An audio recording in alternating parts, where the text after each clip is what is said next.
এরকম একটা সুন্দর একটা উদ্যোগ নিয়েছে যারা, তাদেরকে অসংখ্য ধন্যবাদ। দেখেন এইদিকেও অনেক দূর বাসাবাড়ি, এইদিকেও অনেক দূর বাসাবাড়ি। আসসালামু আলাইকুম, হ্যালো ভিউয়ার্স, আশা করি সকলে ভালো আছেন। ভিডিওতে আমি এই মুহূর্তে যে জায়গাটায় আছি, জায়গাটা খুবই মনোমুগ্ধকর এবং খুবই সুন্দর একটা জায়গার সাথে আপনাদের সাথে পরিচয় করে দেবো এবং কি এই গ্রামের দৃশ্যটা আপনাদের দেখাবো। এখন আমি আছি রাজশাহীতে, রাজশাহী গোদাগাড়ী উপজেলায় প্রেমতলিতে। এই জায়গাটা খুবই সুন্দর এবং খুবই পরিবেশ সুন্দর। এখানে অনেক কিছু দেখার মতো আমার কাছে লেগেছে, সেজন্যই মানে বাসা থেকে শুরু করে আমি যেখানে থাকি সেইখান থেকে প্রায় 2-3 কিলো যা আসলাম। এখানে আশেপাশে ওরকম বসতি নাই, শুধু হাতে কোনো 2টা বাসা পাইলাম একসাথে, আর 2টা বাসা নির্মাণ কাজ চলতেছে। এটুকুর ভিতরে শুধু রাস্তাটা আর দুধারে শুধু আবাদি জায়গা এবং ফসলি জমি। সেজন্য বিশেষ করে ভালো লাগলো যে এরকম জায়গায় বিকেলে হাঁটাহাঁটি করা, ঘোরাফেরা করা, খুবই সুন্দর পরিবেশ। সেই পরিবেশটা আমি আপনাদের দেখাবো বেশি কথা না বলে, চলেন দেখানো যাক। বিকেলে এদিকে ঘুরতে যখন আসলাম তখন জায়গাটা আরও একটু আলো ছিল, তো তখন আরও চমৎকার লেগেছে, কিন্তু এখন ওরকম আলোটা নাই। এই যে আমি যে 2টা বাসার কথা বলেছিলাম, 2টা বাসা এই যে দেখতে পাচ্ছেন, একসাথে 2টা বাসা, তারা এখানে কৃষি কাজ করে এবং কি আমার কাছে জায়গাটা খুব সুন্দর লাগছে। তাদের বসত বাড়িও খুব ভালো লেগেছে। আমি তাদের সাথে কথা বলেছি, তাদের কাছ থেকে আমি হাঁস দামাদামি করলাম, হাঁস কিনা নেওয়ার চিন্তা ভাবনা আছে।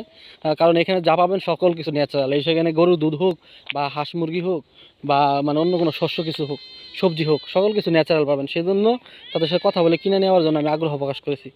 এই বাসা দুটো দেখতেই পাচ্ছেন, আর আরেকটা বাসা দেখতে পাচ্ছেন সামনে, নির্মাণ চলতেছে, কিন্তু এছাড়া এরকম আহামরি বসত বাড়ি নাই।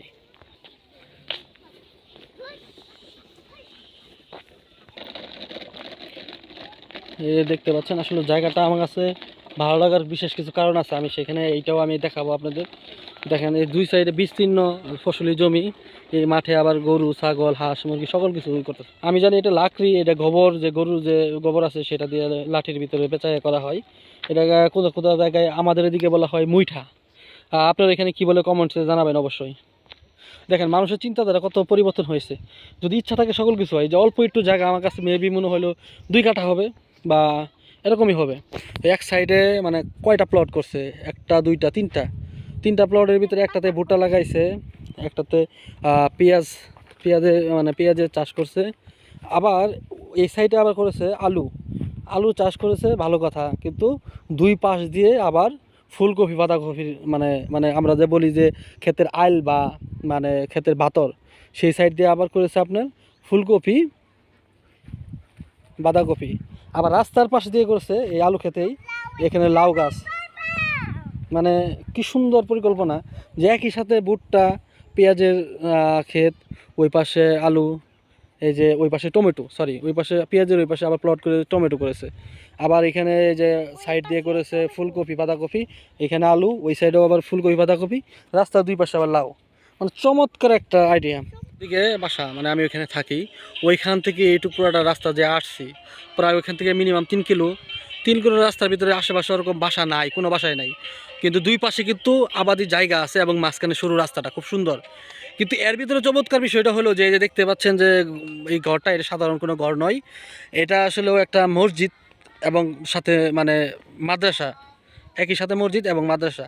দেখতে এরকমটা দূর থেকে মনে না হলেও আমি মানে যতটুকু আমি এরকম যা কনফিউজড ছিলাম, যখন কাছাকাছি আসলাম সেখানে সাইনবোর্ড দেখলাম, দেন আমি সেইখানের মানে এই যে এই টাইমে কিন্তু বাচ্চারা এখন মক্তবে আরবি পড়তে শিখতে আসছে। তো এরকম মনোমুগ্ধকর পরিবেশে আসলে বাচ্চারা যে বাসা থেকে এত দূর আসে পড়বে, এখানে কোনো চিল্লা মানে এখানে কোনো কোলাহল নাই, কোনো কিচ্ছু নাই, এখানে নিরিবিলি সুন্দর একটা পরিবেশে তারা পড়তে পারবে এরকম একটা জায়গায়। আর এরকম একটা সুন্দর একটা উদ্যোগ নিয়েছে যারা, তাদেরকে অসংখ্য ধন্যবাদ। দেখেন এইদিকেও অনেক দূর বাসাবাড়ি, এইদিকেও অনেক দূর বাসাবাড়ি, কিন্তু এই 2 জায়গার মিডিল পয়েন্টে যে এরকম একটা মাদ্রাসা করেছে বা মসজিদ করার নির্মাণ তারা প্রচেষ্টা করতেছে, এটাকে সাধুবাদ জানাই এবং কি তাদের জন্য দোয়া করি সুন্দরভাবে হয়ে নেক। মসজিদের মতো না হলেও কাছাকাছি আসার পরে আমার কাছে মসজিদই মনে হলো। খুব ভালো একটা উদ্যোগ নিয়েছে তারা, আমি সাইনবোর্ডটা দেখে পড়েছি, আরও খুব ভালো লেগেছে।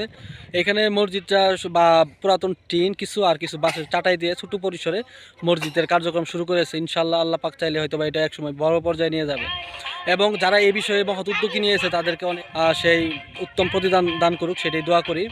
এবং দেখেন এই যে দেখতে পাচ্ছেন বাচ্চারা ওই যে একটা বাচ্চা দেখতে পাচ্ছেন, সে কিন্তু আসলে ওইখানে ডিপ করলে পানিটা জমে, ওইখানে একটা গর্ত আছে, সেই গর্ত থেকে তারা পানিটা জমা পানি থেকে নিয়ে তারা অজু করে দেন, তারা মনে করেন নামাজ পড়ে। তাদের টিউবওয়েল নাই কিন্তু এখন, কিন্তু তাদের ব্যবহার করার মতো ওই পানিটাই তাদের জমা রাখা, যে পানিটা টিউবওয়েলে যে আবাদি জায়গার জন্য যে ডিপ কল থেকে পানিটা যায়, সেই পানিটা একটা গর্ততে তারা জমা রাখে, সেটাই দিয়ে সম্পূর্ণ তারা ব্যবহার করে। সেটা দিয়ে তাদের মসজিদে যে তারা নামাজ পড়ে, মক্তবের বাচ্চারা পড়ে, সকল কার্যক্রম ওইটা দিয়েই হয়। মানে মানুষের চিন্তা ভাবনা এবং বুদ্ধি থাকলে অনেক কিছুই করা সম্ভব।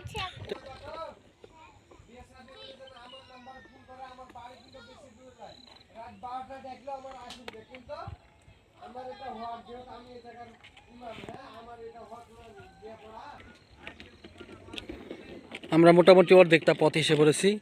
এখানে একটা জিনিস দেখায় আপনাদের, এই আমার হাত বরাবর দেখতে পাচ্ছেন যে ওই সাদা যে দেখা যাচ্ছে, ওইটা কিন্তু ইসকন। এটা হলো রাজশাহী গোদাগাড়ী উপজেলা প্রেমতলী থেকে, যে মেডিকেল থেকে একটু আগাইতে হয়, ওদিকে একটা বড় একটা ইসকন আছে, অনেকেই চিনেন। সুন্দর একটা জায়গা। এখানে আরেকটা বিষয়, সেখানে এই যে পানিটা দেখতেছেন, যখন ভরপুর পানি থাকে এখানে কিন্তু বেশ শাপলা ফুল ফুটে, তখন জায়গাটা আরও বেশি চমৎকার লাগে। এটা বেশ কিছুদিন আগেও ছিল, কিন্তু এখন পানিটা কমে আসছে শীত বেশি পড়ার কারণে, যার ফলে শাপলা ফুলগুলো যা ছিল পোলাবান তুলে নিয়ে গেছে, এবং এখনও কিছু আছে, তার নমুনা আমি দেখাই।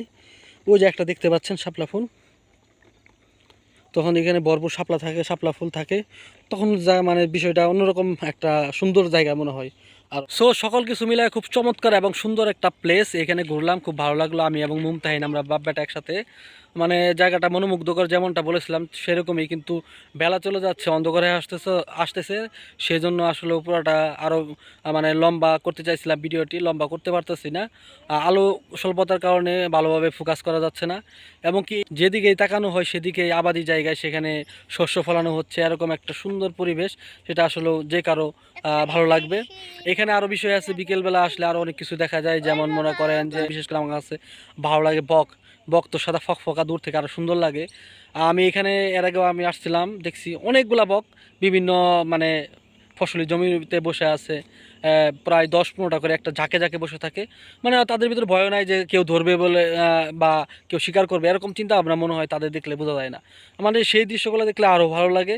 যাতে গ্রামীণ পরিবেশটা একরকম স্বাদ, শহরের পরিবেশটা একরকম স্বাদ, তো দুইটা দুই রকম। তবে আমার কাছে সকল কিছু মিলে দিন শেষে গ্রামীণ পরিবেশটা ভালো লাগে, ছোটোখাটো প্রবলেম ছাড়া। আশা করি ভিডিওটি সকলে ভালো লাগবে, আর ভালো লেগে থাকলে অবশ্যই লাইক কমেন্ট শেয়ার করবেন এবং এবং করবেন, এবং আগামী ভিডিওর জন্য অবশ্যই